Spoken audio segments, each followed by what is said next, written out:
When people talk about Laverne and Shirley, they often remember the catchy theme song first. But once the music fades, a specific question lingers for anyone who ever loved that era of sitcom magic. How did two unknown comics with a goofy entrance and a stranger greeting become cultural icons? And why, for years, did Cindy Williams and Penny Marshall quietly avoid telling the full story of what it was really like working alongside Lenny and Squiggy? To understand that silence and what it meant, you have to start long before the show. Not on a studio lot, not in front of a live audience, but in a cramped living room where a single creaky door changed the course of television comedy.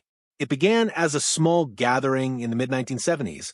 Someone was hosting Friends, and two men, Michael McKean and David Lander, arrived with an idea. They weren't planning to perform anything special.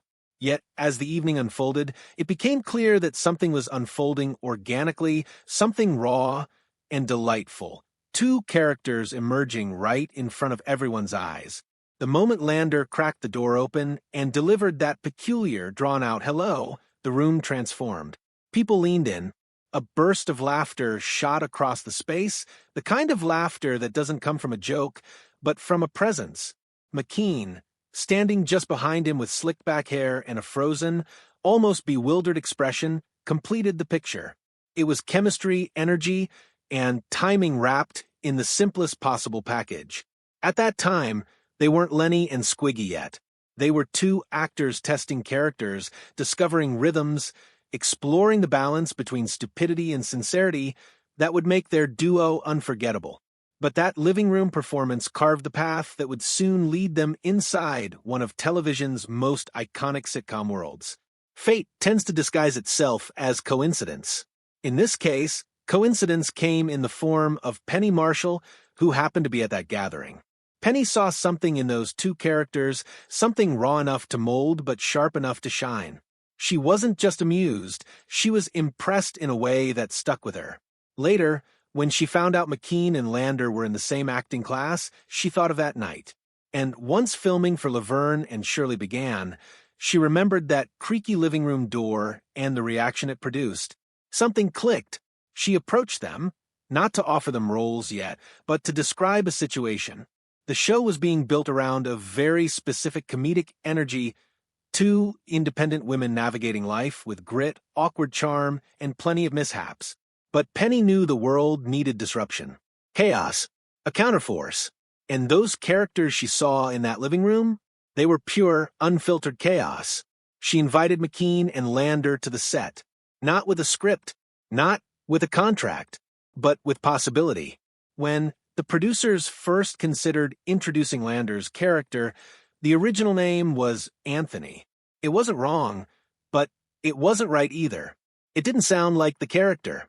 It didn't match the sloped shoulders, the oddly proud pout, or the mildly aggressive friendliness that defined him. Lander knew that the comedy didn't stop at the punchline. Comedy begins with the expectation the audience builds the moment a character walks into a room. And so he asked for a change. Inspired by people he grew up with, kids who had unforgettable nicknames and stranger reputations, he suggested a name that stuck in people's throats on the way out. Squiggy. It wasn't graceful, it wasn't subtle, and it was perfect. Names telegraph everything.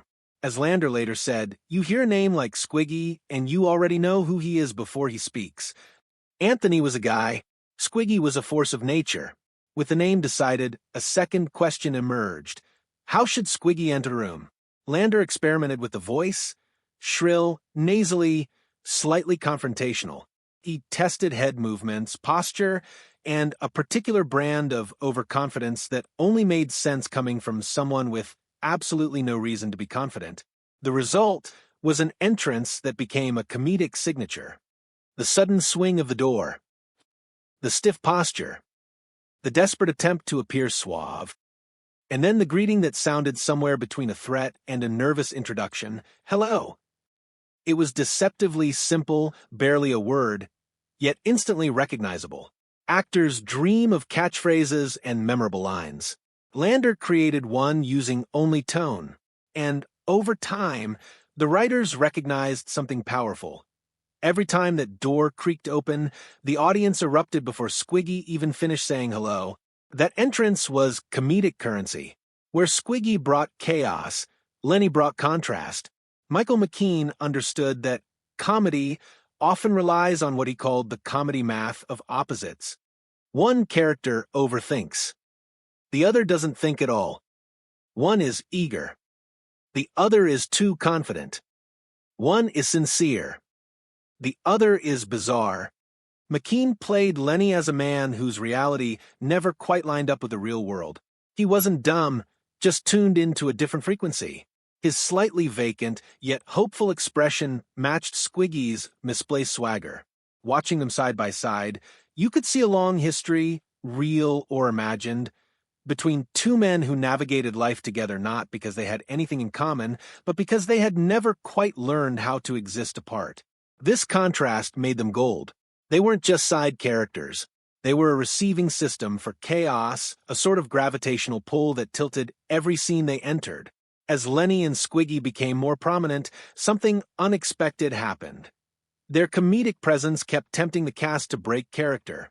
Breaking on a sitcom set, especially one filmed in front of a live audience, isn't just a blooper. It resets momentum. It rattles the crew. And if it happens too often, it makes the actors look unprofessional. Cindy Williams and Penny Marshall quickly discovered that the duo's timing and unexpected delivery created a real challenge. Sometimes it was the unpredictable inflection of Squiggy. Sometimes it was the awkward pause McKean let linger before Lenny delivered a line. And sometimes it was simply the silence before the storm, the moment the door moved and the audience roared with anticipation.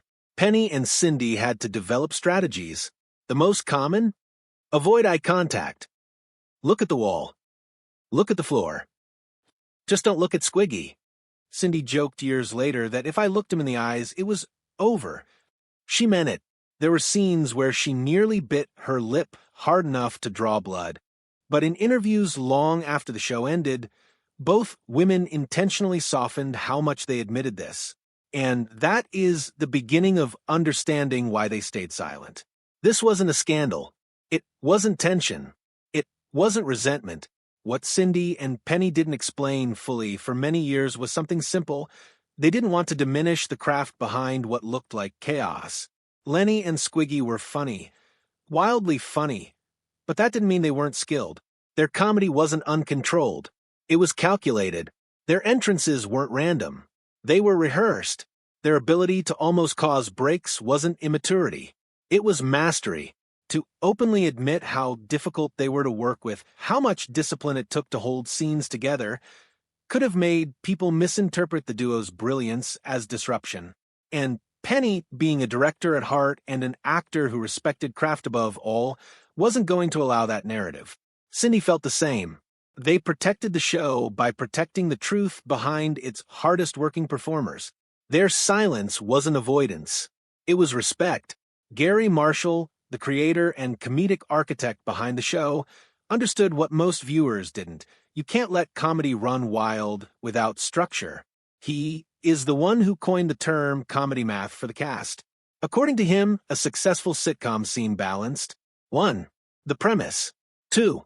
3. The characters 4. 5. The punchline 6. Too much of any one thing, and the audience feels fatigued. And Gary believed that Lenny and Squiggy were an extra variable. They were a comedy multiplier. If you didn't place them carefully, they'd blow the whole equation apart. This meant crew members had to position cameras in anticipation of instant audience laughter. It meant writers had to structure scenes with a Lenny/Squiggy window in mind. And it meant actors had to mentally prepare for a sudden shift in energy the moment one of them entered the room. It wasn't easy, but it was magic. Despite the strategies, the warnings, the deep breaths before scenes, the cast still found it nearly impossible not to react. A big reason was timing. McKean and Lander were masters of microscopic timing details. The half-second pause before speaking, the glide or stumble into a room, the unexpected ending of a sentence, the bizarre logic of their conversations. Actors describe these tiny decisions as landmines. You rehearse one version, then the duo adjusts it live, just enough to keep it fresh, but not enough to break the structure. Sometimes Squiggy's hello would be higher pitched. Sometimes Lenny's stare would last a beat too long. Sometimes they'd sync their movements like two characters in a cartoon, turning a simple moment into a comedic explosion. That's what made them irresistible. Behind the scenes, the bond between McKean and Lander was the foundation for everything their characters did. They weren't just scene partners, they were lifelong collaborators. They refined their bits for years.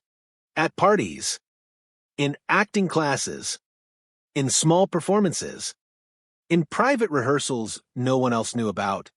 They developed a telepathic rhythm. McKean once said, "We didn't have to talk.